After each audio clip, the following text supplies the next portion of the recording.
थे, एक दार्शनिक और एक शिक्षक थे, बहुत ही काबिल आदमी थे, है ना, एक राजनीतिज्ञ थे। अब एक चीज़ आपको याद होना चाहिए कि शिक्षक दिवस मनाने का उद्देश्य क्या हुआ, है ना। 1962 में जब हमारे सर्वपल्ली राधाजी का जन्मदिन था तो कुछ विद्यार्थियों ने अनुरोध किया कि हम आपका जन्मदिन मनाना चाहते हैं। तो वो तो देखो महान लोगों की ख्याति ये होती है कि अपनी महानता बताते हैं, वो हमारे समाज के लिए कैसे अच्छे विचार देके जाते हैं। आज अगर वो ये विचार रखते तो आज हम शिक्षक दिवस नहीं मनाते। 5 सितंबर को उनका जन्मदिन मनाया जाता है, तो उन्होंने कहा था कि मेरा जन्मदिन मनाओ मत मनाओ, आज जो मेरा जन्मदिन मनाना है इस दिन के उपलक्ष्य में आप शिक्षक दिवस मनाना। जितने भी शिक्षक है ना, उन शिक्षकों के सम्मान में आज ये दिवस मनाया जाता है, ठीक है ना। उनके सामने हमारे अधिकारों की बात रखने के लिए कितनी एजुकेशन जरूरी है, कितना ज्ञान जरूरी है, संवैधानिक मूलभूत अधिकारों की जानकारी जरूरी है ना। इन सभी चीज़ों के लिए आपको पढ़ना पड़ेगा, है ना, और आप मेहनत कर रहे हो, संघर्ष। देखो इतिहास साक्षी है कि महान लोगों ने छोटी छोटी झोपड़ियों में रहकर अभाव की अग्नि में तपकर आज खड़े सोने की तरह चमके। उदाहरण में डॉक्टर बाबा साहब अम्बेडकर, महात्मा गांधी, ज्योतिबा फुले, गौतम बुद्ध, भगत सिंह, राजगुरु, सुखदेव, ये जितने भी हमारे महान क्रांतिवीर हुए, महान विद्वान हुए, दार्शनिक हुए, ये सभी बहुत अभाव में पड़े, है ना।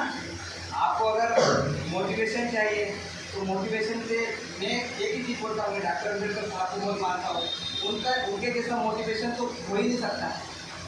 उस समय ब्रिटिश शासन में और हमारे स्वर्ण हिंदुओं द्वारा हमारे दलितों, पिछड़ों, आदिवासियों, SC ST OBC के ऊपर अत्याचार किया जाता था, है ना। इतिहास में आपने पढ़ा होगा, ऋग्वेद में कर्म के आधार पर 4 वर्णों का निर्धारण किया गया है ना। उसमें जो ब्राह्मण है वो श्रेष्ठ है, वो शिक्षा देगा और शिक्षा देगा, है ना। फिर उसके बाद क्षत्रिय, वैश्य और शूद्र में वो सभी आ जाते हैं।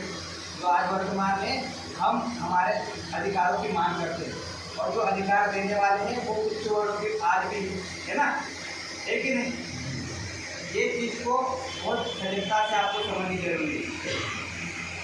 आज शिक्षक दिवस के उपलक्ष्य में मैं आपको जो आध्यात्मिक बात है और जो प्रायोगिक बात है, व्यवहारिक बात है, उन दोनों में अंतर बता देता हूँ। आज हम सरस्वती जी की पूजा करते हैं, अर्चना करते हैं, जैसे मैं आस्तिक आदमी है, पर अंधभक्त को मैं नास्तिक लगता हूँ, क्योंकि वो अंधभक्त है, मानते नहीं किसी बात को। हम सरस्वती जी की पूजा करते हैं, उनके चरणों में वंदन है। हमारे डॉक्टर सर्वपल्ली राधाजी, जिनके जन्मोत्सव के दिन में आज ये स्मरण दिवस उनको मिला है, ईश्वर के लिए मिला है ना। पर आप लोगों को ये नहीं मालूम होगा कि भारत में शिक्षा की जननी, नारी शिक्षा की ज्वाला, तो क्रांति की माता सावित्रीबाई फुले, जानते हो माता सावित्रीबाई फुले ने सबसे पहले महिलाओं को शिक्षा देना। अभी मैंने जो शूद्रों वाली बात कही थी कि शूद्रों को शिक्षा का अधिकार नहीं था, शिक्षा का अधिकार उससे महिलाएं और वंचित थी, महिलाओं को तो कोई अधिकार नहीं था, है ना। महिलाओं को उस समय भोगविलासी वस्तुओं के रूप में माना जाता था। बस जैसे संविधान बना और जैसे हमारे महापुरुष, है ना, राष्ट्रपिता हमारे ज्योतिबा फुले, उनकी पत्नी माता सावित्रीबाई फुले, उन्हीं की सहयोगिता या सहायता थी श्री फातिमा शेख जी। इन्होंने 1827-28 से लेकर बहुत सालों तक महिलाओं की शिक्षा के लिए और पिछड़ों के लिए, दलितों के लिए, वंचितों के लिए शिक्षा के लिए ये उच्च वर्ण के वर्णों से लड़ी, क्षत्रियों से लड़ी, है ना।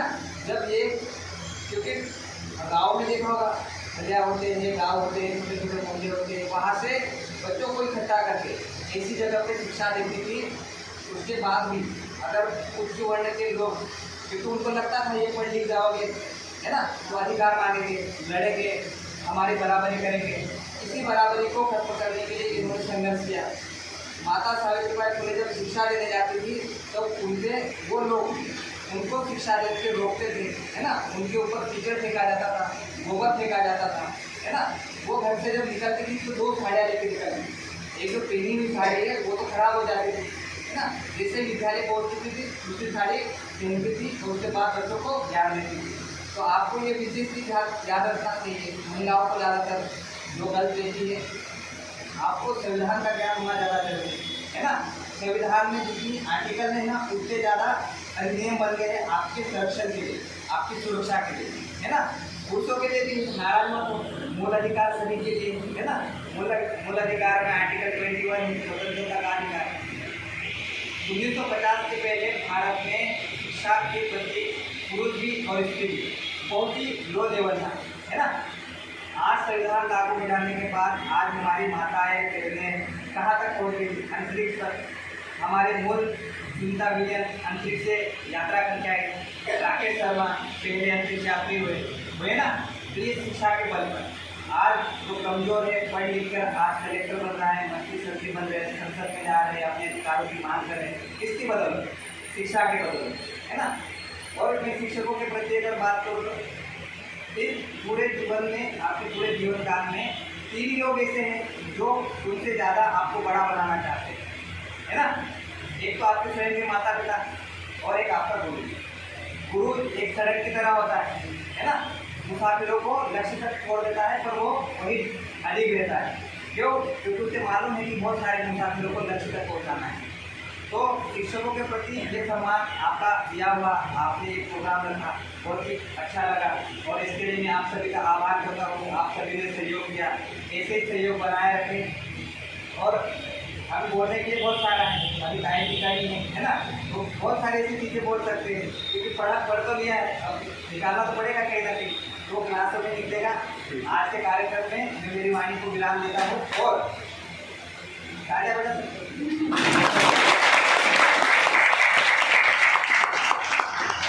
निकल के कुछ बनी थी, है ना। और उसके बाद हमारे कार्यक्रम को आगे बढ़ाते हुए मैं हमारे प्रिय विद्यार्थियों में गर्ल्स से शुरुआत करके लेडीज फर्स्ट कहा जाता है ना। तो हमारी जो माताएं बहनें और हमारे शिक्षा की ज्योति है ना, स्त्री का मतलब क्या होता है मालूम? दुनिया, है ना। इस दुनिया को चलाने वाली स्त्रियाँ है, ये चीज़ मालूम है। पुरुष का सहायक है। तो ये चीज़ कभी नहीं भूलना। जगत जननी तुलसी कहा जाता है ना। देवताओं से ज़्यादा देवियाँ पूजी जाती है। और मैंने एक चीज़ कही थी, लड़कियाँ पैर नहीं छूती, वो समाज की परंपरा बना रखी होगी अलग। बच्ची के पैर छूना है, बड़ों के भी लोग शिक्षक है, शिक्षक का आप सम्मान हमारा दिल से करते हो, हमारे लिए चैलेंज करते हो, है ना। तो इसी कड़ी में मैं हमारी दीदी को या बहन को यहाँ आमंत्रित करना चाहूँगा जो किसी नाम किसी का याद नहीं है, मेरी अभी लगभग 5 हुए हैं। तो आप में से कोई भी वो शब्द लेना चाहता हो तो मन से जाके कहिए। तो